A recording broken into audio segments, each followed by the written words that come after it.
जय माता दी मित्रों, बड़ों को प्रणाम और छोटों को प्यार।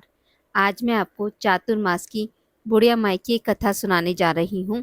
चलिए शुरू करते हैं। बहुत समय पहले की बात है। एक बुढ़िया माई थी जो चातुर्मास में पुष्कर स्नान किया करती थी। उसके एक बेटा और एक बहू थे। सास ने बहू को फलाहार बनाने को कहा। बहू ने खाली टिफिन ही रख दिया।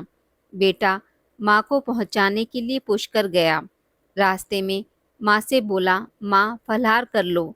जहाँ पानी मिला वहीं फलाहार करने बैठ गई तो भगवान की कृपा से खाली टिफिन फलों से भर गया। माँ ने फलाहार कर लिया। पुष्कर में माँ के रहने के लिए झोपड़ी बनाकर बेटा वापस घर आ गया। रात्रि में श्रावण मास आया और बोला, बुढ़िया माई दरवाज़ा खोलो। तब बुढ़िया माई ने पूछा, आप कौन है? मैं श्रावण मास। बुढ़िया माई ने तुरंत दरवाज़ा खोल दिया। बुढ़िया माई ने शिव पार्वती जी की पूजा अर्चना की, बेलपत्र से अभिषेक किया। जाते समय श्रावण मास ने बुढ़िया माई को आशीर्वाद दिया और झोपड़ी की एक दीवार सोने की हो गई। भाद्रपद मास आया और उसने भी दरवाज़ा खोलने को कहा। बुढ़िया माई ने दरवाज़ा खोला। सत्तू बनाकर कजरी तीज मनाई।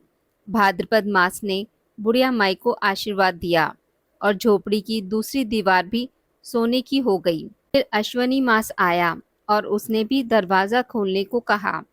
बुढ़िया माई ने दरवाज़ा खोला। पितरों का तर्पण कर ब्राह्मण भोज कराकर श्राद्ध किया। नवरात्रि में माँ दुर्गा को अखंड ज्योत जलाकर प्रसन्न किया। सत्य की विजय दिवस के रूप में बुराई के अंत की खुशी में दशहरा मनाया। अश्वनी मास ने जाते समय प्रसन्न होकर तीसरी दीवार भी बहुमूल्य रत्नों से जड़ित कर दी और बुढ़िया माई को सदैव प्रसन्न रहने का आशीर्वाद दिया। इन सब के बाद कार्तिक मास आया। उसने भी दरवाज़ा खोलने को कहा। बुढ़िया माई ने दरवाज़ा खोला। अति प्रसन्न मन से कार्तिक स्नान किया।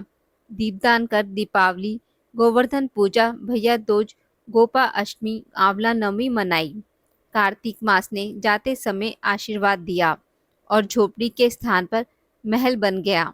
बुढ़िया माई गरीबों की सेवा कर भजन कीर्तन में अपना समय व्यतीत करने लगी।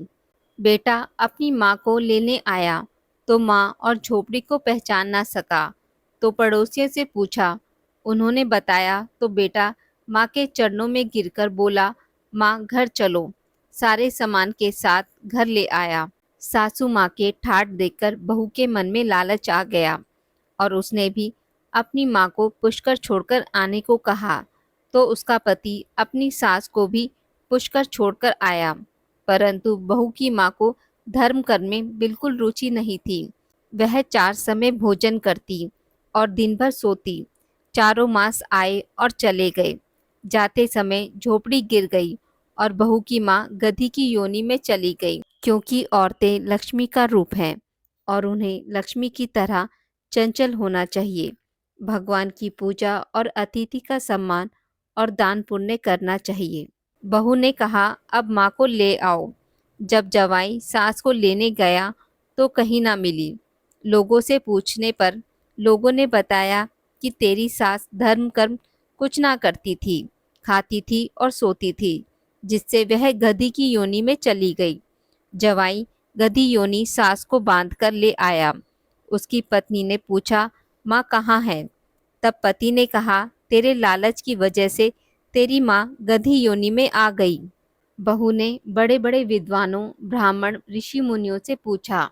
पूछने पर उन्होंने बताया कि तेरी सास के स्नान किए पानी से स्नान करने पर उसे मनुष्य योनि मिलेगी। तब बहू ने ऐसा ही किया और उसकी माँ पुनः मनुष्य योनि में आ गई। हे राधा दामोदर भगवान, जैसा बुढ़िया माई को दिया वैसा सबको देना।